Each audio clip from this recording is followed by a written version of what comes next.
ठरलं तर मग या मालिकेच्या आजच्या 12 नोव्हेंबर 2025च्या एपिसोडमध्ये सायली आणि अर्जुन लोखंडे यांच्या घरी पोहोचतात। अर्जुन सतत सायलीला विचारत असतो की तुला जुनं काही आठवतंय का, हे घर तुला ओळखीचं वाटत आहे का।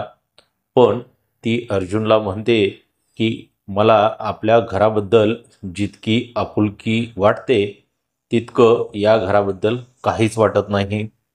अर्जुन तिला तिथल्या वस्तू दाखवत असतो, तिच्या आठवणी जाग्या करण्याचा प्रयत्न करत असतो।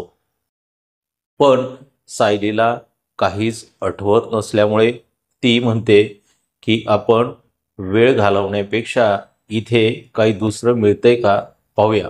मग दोघे मिळून घरात शोधाशोध करू लागतात। तेव्हा त्यांना एक डायरी मिळते ज्यामध्ये बबली लिहिलेलं असतं व सोबत एक नंबर असतो। अर्जुन लगेचच त्या नंबरवर फोन करतो, पण तो नंबर बंद असतो, त्यामुळे त्यांच्या हाती काहीच लागत नाही। नंतर अर्जुन चैतन्याला फोन करून त्या नंबरची हिस्ट्री काढायला सांगतो। दुसरीकडे सायली आणि अर्जुन यांना घरात जाण्यापासून रोखण्यासाठी प्रिया स्वतः मैनावतीला घेऊन तिच्या गाडीतून निघते।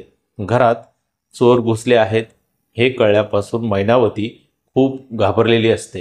तेव्हा प्रिया तिला ओरडते, पण मैनावतीसुद्धा अजिबात ऐकून घेत नाही। ती सतत तिला गाडी जोरात चालवायला सांगत असते। त्यामुळे पुढे जाऊन प्रियाच्या गाडीचा टायर पंक्चर होतो। मग दोघे रिक्षा करून निघतात। रिक्षात सुद्धा मैनावतीची बडबड चालू असते। तेव्हा तो रिक्षावाला वैतागतो। दुसरीकडे अस्मिताचा नवरा सचिन हा साक्षीच्या घरी आलेला असतो। तिथे तो तिला सांगतो की मी माझ्या मित्राकडे होतो, त्याच्या बायकोने मला पोट भरून इंडियन जेवण खायला घातलं आणि मग त्याच्या मुलांनी मला 2 चॉकलेटसुद्धा दिली।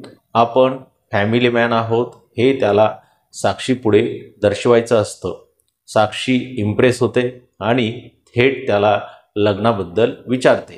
तेव्हा तो म्हणतो की मला लग्नासाठी योग्य मुलगी मिळाली नाही, मी US मध्ये फक्त कामच करायचो, त्यामुळे माझं मुलींकडे वगैरे लक्ष गेलेलं नाही। आता मी तशी मुलगी शोधतोय। तो मुद्दाम साक्षीशी खोटं बोलून फ्लर्ट करत असतो। तर सुभेदारांच्या घरी सचिनचा काही मेसेज नाही म्हणून अस्मिता बेचैन झालेली असते। तेव्हा पूर्णा आजी आणि कल्पना तिला शांत करतात। पोटात बाळ असताना अशी चिडचिड करणं बरं नाही असं समजवतात। पूर्णा आजी स्वतः आता अस्मिताची काळजी घेणार असते, त्यासाठी ती दररोज तिच्याकडून प्राणायाम योगा करून घेणार असते। प्रिया आणि मैनावती त्यांच्या घराकडे पोहोचतात, पण ते पोहोचण्याच्या आधीच सायली आणि अर्जुन तिथून निघून गेलेले असतात। त्यामुळे प्रियाचा पोपट होतो। प्रियाला काही समजत नाही। ती म्हणते की ती दोघं असं कसं इतक्या लगेच निघून जाऊ शकतात। मैनावती आजूबाजूला चौकशी करते की घरात कोणी घुसलेलं का, तेव्हा माणसंसुद्धा नाही म्हणतात। मैनावती चिडून आपल्या दुसऱ्या मुलीला फोन करायला जाते, पण प्रिया तिला अडवते, कारण तो फोन प्रियानेच आवाज बदलून केलेला असतो। सायली आणि अर्जुन गाडीत बसून चैतन्याच्या फोनची वाट पाहत असतात।